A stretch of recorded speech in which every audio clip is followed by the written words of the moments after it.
ರಸವೆಂಬ ತೈಲವನೆರೆದು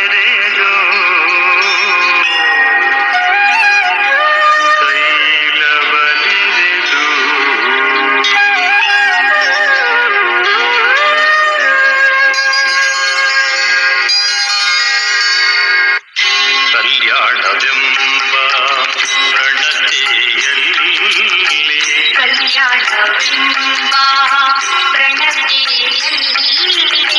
ಭಕ್ತಿ ರಸವೆಂಬ ತೈಲವನೆರೆದು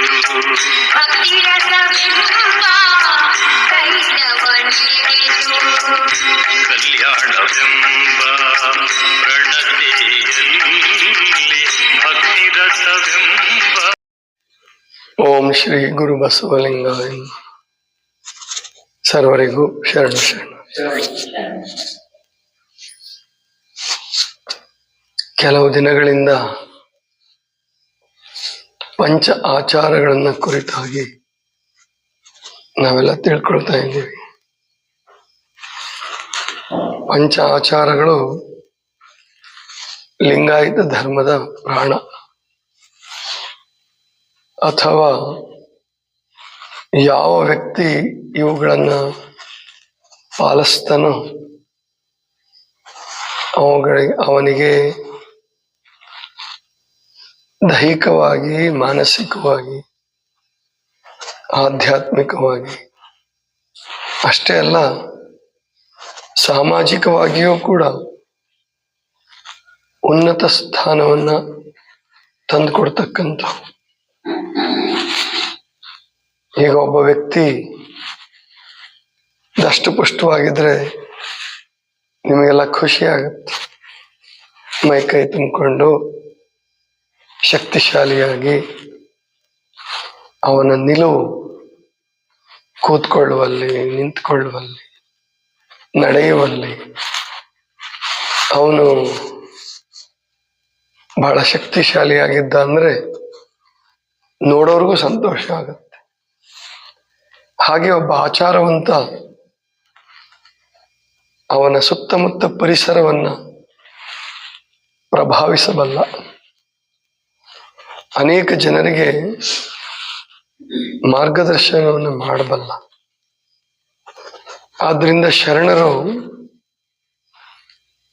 ಬಹಳ ಒತ್ತು ಕೊಟ್ರು ಆಚಾರಗಳಿಗೆ. ಅನೇಕ ಜನ ಶರಣೆಯರು ಆಚಾರಕ್ಕೆ ಸಂಬಂಧಪಟ್ಟ ಹಾಗೆ ಅಂಕಿತವನ್ನೇ ಮಾಡಿಕೊಂಡ್ರು, ವಚನಾಂಕಿತವನ್ನು ಮಾಡಿಕೊಂಡ್ರು. ಅದರಲ್ಲೂ ಅಕ್ಕಮ್ಮ ಅನ್ನುವಂಥ ಒಬ್ಬ ಶರಣೆ, ಆಚಾರವೇ ಪ್ರಾಣವಾದ ರಾಮೇಶ್ವರ ಲಿಂಗ ಅಂತ ಹೇಳಿ ಅವರು ಅಂಕಿತ ಮಾಡಿಕೊಂಡ್ರು. ಅಂದ್ರೆ ಪರಮಾತ್ಮನಿಗೂ ಕೂಡ ಆಚಾರವೇ ಪ್ರಾಣ. ಯಾರು ಆಚಾರವಂತರೋ ಅವರನ್ನ ಪರಮಾತ್ಮ ಕೂಡ ಮೆಚ್ಚುತ್ತಾನೆ. ಒಂದು ವೇಳೆ ಅನಾಚಾರಿಗಳಾಗಿದ್ರೆ ಪರಮಾತ್ಮನ ಕೃಪೆಯೂ ಸಿಕ್ಕೋದಿಲ್ಲ ಅನ್ನುವ ಪ್ರಬಲವಾದ ನಂಬಿಕೆಯನ್ನು ಅವ್ರು ಇಟ್ಕೊಂಡಿದ್ರು. ಆದ್ರೆ ಇಲ್ಲಿ ಒಂದು ಸಮಸ್ಯೆ ಏನಾಗತ್ತೆ ಅಂದ್ರೆ, ಆಚಾರವಂತರು ಅಂದ ಕೂಡಲೇ ನಮ್ಮ ಪರಿಕಲ್ಪನೆ ಬೇರೆ ಬೇರೆನೇ ಇರ್ತದೆ. 3 ಸಾರಿ ಸ್ನಾನ ಮಾಡೋರು, ಸ್ನಾನ ಮಾಡಕ್ ಮುಂಚೆ ಏನು ತಿನ್ಲಾರ್ದವರು, ಆಮೇಲಿಂದ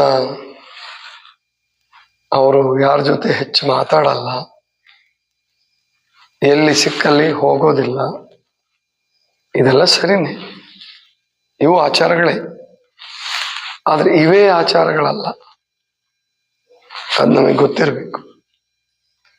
ಇವು ಆಚಾರಗಳನ್ನೇ, ಆದ್ರೆ ಇವೇ ಆಚಾರಗಳಲ್ಲ. ವಿಶೇಷವಾಗಿ ಶರಣರ 23,000 ಮೀರಿದ 23,000ಕ್ಕೂ ಮೀರಿದ ವಚನಗಳನ್ನು ನೋಡಿದಾಗ ಎಲ್ಲಿಯೂ ಕೂಡ ಅವರು ಇಂಥ ತರಕಾರಿಗಳನ್ನು ಬಿಡ್ರಿ,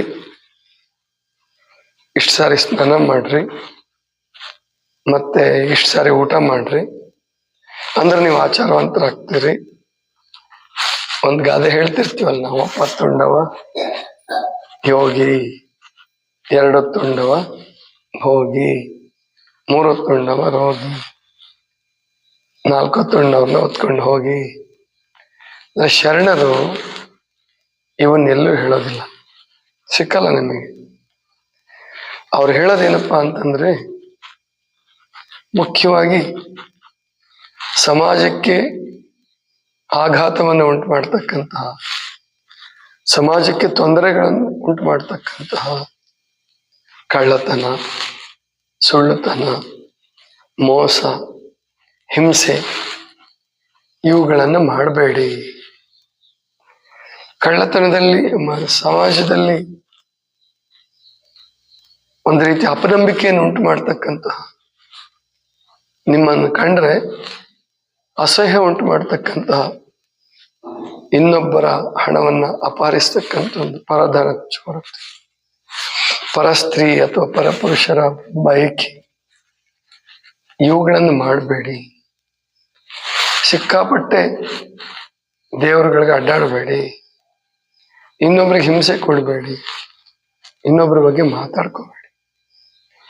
ಪಂಚಪಾತಕಗಳ ಪರಿಕಲ್ಪನೆ ಶರಣರು ಬರೋದಕ್ಕೆ ಮುಂಚೆ ಬೇರೆ ಇತ್ತು. ಗೋಹತ್ಯ, ಸ್ತ್ರೀ ಹತ್ಯ, ಶಿಶು ಹತ್ಯ, ಬ್ರಹ್ಮಹತ್ಯ, ಆತ್ಮಹತ್ಯ, ಹೀಗೆ ಇವುಗಳನ್ನ ಮಹಾಪಾಪಗಳು ಅಂತ ಹೇಳ್ತಾ ಇದ್ರು. ಬರೀ ಇವನ್ನೇ ಹತ್ಯೆ ಮಾಡೋದ್ರ ಬಗ್ಗೆ. ಆದ್ರೆ ಶರಣರು ಹೇಳಿದ್ರು ಹತ್ಯೆ ಮಾಡೋದು ಪಾಪನೇ, ಆದ್ರೆ ಇನ್ನೊಬ್ಬರ ವಸ್ತುಗಳನ್ನ ಅಪಹರಿಸ್ತಕ್ಕಂಥದ್ದು, ಏನು ಪತಂಜಲಿ ಋಷಿಗಳು ಯಮನಿಯಮಗಳನ್ನ ಹೇಳಿದ್ರಲ್ಲ, ಅದನ್ನ ಶರಣರು ಸ್ವಲ್ಪ ಬೇರೆಯಾಗಿ ಅವುಗಳನ್ನು ಹೇಳಿದ್ರು. ಇವುಗಳನ್ನ ನೀವು ಸರಿಯಾಗಿ ಆಚರಣೆ ಮಾಡದೆ ಹೋದ್ರೆ ನಿಮ್ಮ ಲಿಂಗ ಪೂಜೆ ವ್ಯರ್ಥ ಅಂತ ಹೇಳಿದ್ರು. ನೀವು ಲಿಂಗ ಕಟ್ಕೊಂಡು ಪ್ರಯೋಜನ ಇಲ್ಲ ಅಂತ ಹೇಳಿ. ಸತ್ಯ, ಸದಾಚಾರ, ಸದ್ಭಾವ, ಸದ್ವರ್ತನೆ, ಬಸವಣ್ಣವರು ಸ್ಪಷ್ಟವಾಗಿ ಹೇಳ್ತಾರೆ. ಸತ್ಯವಂತರಾಗಿರ್ಬೇಕು, ಸದಾಚಾರಿಗಳಾಗಿರ್ಬೇಕು, ಸದ್ವರ್ತನೆ ಇರ್ಬೇಕು ಸಮಾಜದಲ್ಲಿ. ಅಂದ್ರೆ ಸಾಮಾಜಿಕ ನಿಯಮಗಳು ಕಾಲದಿಂದ ಕಾಲಕ್ಕೆ ಸ್ವಲ್ಪ ಬದಲಾವಣೆ ಆಗ್ತಿರ್ತವೆ. ಆ ಕಾಲದ ನಿಯಮಗಳನ್ನ, ರೂಲ್ಸ್, ಕಾನೂನುಗಳನ್ನ ನಾವು ಅರ್ಥ ಮಾಡಿಕೊಂಡು ನಡೆಯೋದು ಕೂಡ ಸದಾಚಾರನೇ, ಸದ್ವರ್ತನೆ. ಅದನ್ನು ಸ್ಪಷ್ಟವಾಗಿ ಹೇಳ್ತಾರೆ ಬಸವಣ್ಣ. ಈಗ ಉದಾಹರಣೆಗೆ ಕೊರೋನಾ ಕಾಲದಲ್ಲಿ ಸಿಕ್ಕಲ್ಲಿ ಉಗಿಬೇಡಿ ಅಂತ ಹೇಳಿದ್ರು, ಅಥವಾ ಯಾವಾಗ್ಲೂ ಒಳ್ಳೇದಲ್ಲ. ಮಾಸ್ಕ್ ಹಾಕೊಳ್ಳಿ, ಸಭೆಯಲ್ಲಿ ಬಂದಾಗ, ಗುಂಪಲ್ಲಿದ್ದಾಗ ಮಾಸ್ಕ್ ಹಾಕೊಳ್ಳಿ, ಸೋಷಿಯಲ್ ಡಿಸ್ಟೆನ್ಸ್ ಮಾಡಿ. ಹೌದು, ನಮಗಿಲ್ಲಿ ಅಗತ್ಯ ಇಲ್ಲ, ಆಶ್ರಮದಲ್ಲಿ ಅಗತ್ಯ ಇಲ್ಲ. ಆದ್ರೆ ನಾವು ಸಾರ್ವಜನಿಕ ಸ್ಥಳಗಳಿಗೆ ಹೋದಾಗ ಅಲ್ಲಿ ನಾನು ಹಠ ಮಾಡಬಾರ್ದು. ನನ್ನ ಆರೋಗ್ಯ ಚೆನ್ನಾಗಿದೆ, ನಮ್ಮ ನಿಯಮಗಳು ಬಹಳ ಚೆನ್ನಾಗಿದ್ದಾವೆ, ನಾನು ಹಾಕೊಳ್ಳೋದಿಲ್ಲ ಅನ್ಬಾರ್ದು. ಅಲ್ಲಿ ನಾವು ಸದ್ವರ್ತನೆ ಮಾಡಿ, ನನಗೆ ಅಗತ್ಯ ಇಲ್ಲದೆ ಇರಬಹುದು, ಆದರೆ ನಾನು ಸಮಾಜದಲ್ಲಿ ಬದುಕ್ತಾ ಇದ್ದೀನಿ, ಹಾಗಾಗಿ ಅದಕ್ಕೂ ಕೂಡ ನಾವು ಗಮನ ಹರಿಸ್ಬೇಕು. ಅದು ಕೂಡ ಆಚಾರವೇ ಅಂತ ಹೇಳಿದ್ರು ಶರಣರು. ಅದು ಆಚಾರವೇ. ಅಂತ ಇಲ್ದವ್ರನ್ನ ಅನಾಚಾರಿಗಳು ಅಂತ ಹೇಳಿದ್ರು. ಶರಣರಲ್ಲಿ ಕೆಲವರಿಗೆ ಲಿಂಗದ ಅಗತ್ಯ ಇರಲಿಲ್ಲ, ಆಗಿರೋದು ಅಲ್ಲಮ ಪ್ರಭುಗಳು, ಸಿದ್ದರಾಮೇಶ್ವರರು, ಇನ್ನು ಕೆಲವರಿಗೆ ಇಷ್ಟಲಿಂಗ ಕಟ್ಟಿಕೊಳ್ಳುವ ಅಗತ್ಯ ಇರಲಿಲ್ಲ. ಆದ್ರೆ ಅವರು, ಅದರಲ್ಲೂ ಅಲ್ಲಮ ಪ್ರಭುಗಳಿಗೆ ವಿಶೇಷವಾಗಿ, ಅಲ್ಲಮ ಪ್ರಭುಗಳಿಗೆ ಖಂಡಿತ ಇಷ್ಟಲಿಂಗದ ಅಗತ್ಯ ಇರಲಿಲ್ಲ. ಅಷ್ಟು ಉನ್ನತ ಮಟ್ಟಕ್ಕೆ ಏರ್ಬಿಟ್ಟಿದ್ರು.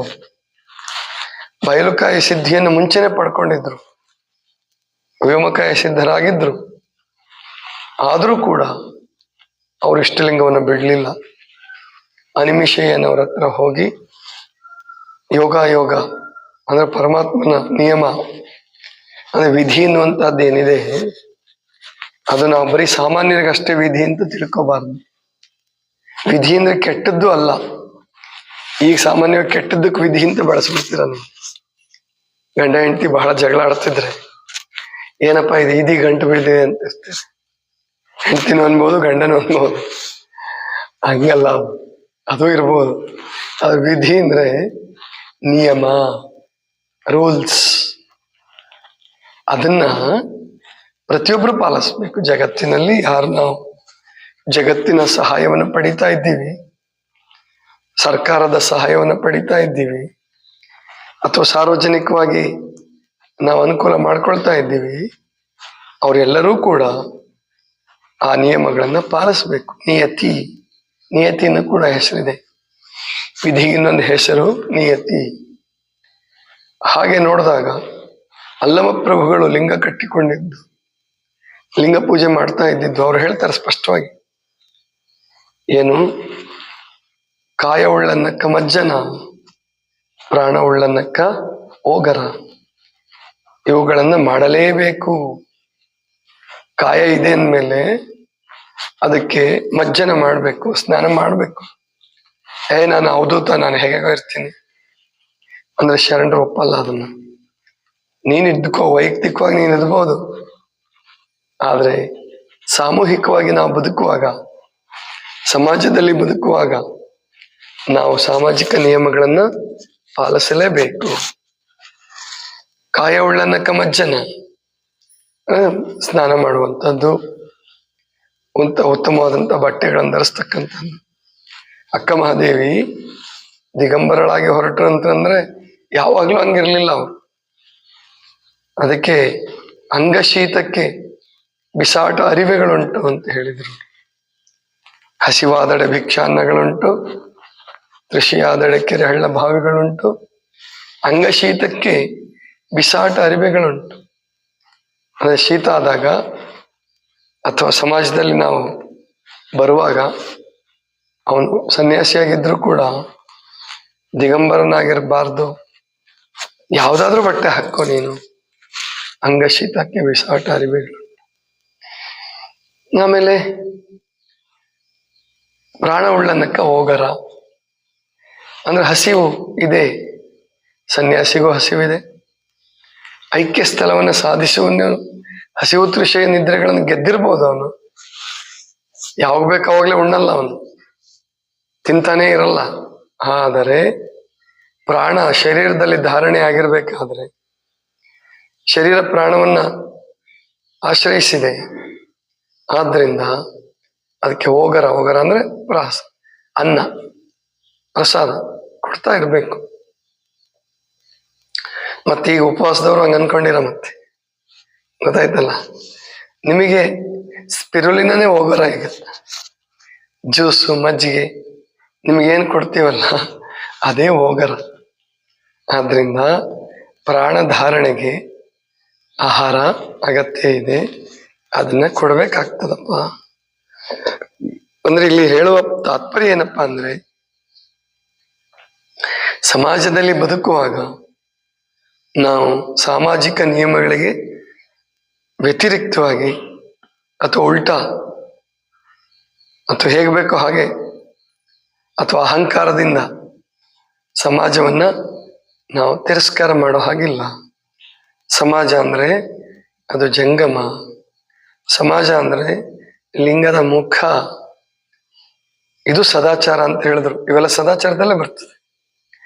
ಅರ್ಚನೆ, ಅರ್ಪಣೆ, ಅನುಭವ ಅಂತ ನಾನು ಹೇಳಿದ್ನಲ್ಲ, ಆ ಅರ್ಚನೆ, ಅರ್ಪಣೆ ಅನುಭವದಲ್ಲೇ ಇವೆಲ್ಲ ಬರೋದು. ಸಮಾಜದಲ್ಲಿ ನಾವು ಸಂತೋಷವಾಗಿ ಬದುಕಬೇಕಾದ್ರೆ ಸದಾಚಾರ ಅನ್ನುವಂಥದ್ದು ತುಂಬಾ ತುಂಬಾ ಅಗತ್ಯ ಇದೆ. ಅದನ್ನ ನಾವೆಲ್ಲರೂ ಅರ್ಥ ಮಾಡ್ಕೋಬೇಕು, ಹಾಗೆ ಬದುಕಬೇಕು. ಇದಿಷ್ಟು ಇವತ್ತಿನ ಚಿಂತನ. ಸರ್ವರಿಗೂ ಶರಣು ಶರಣು.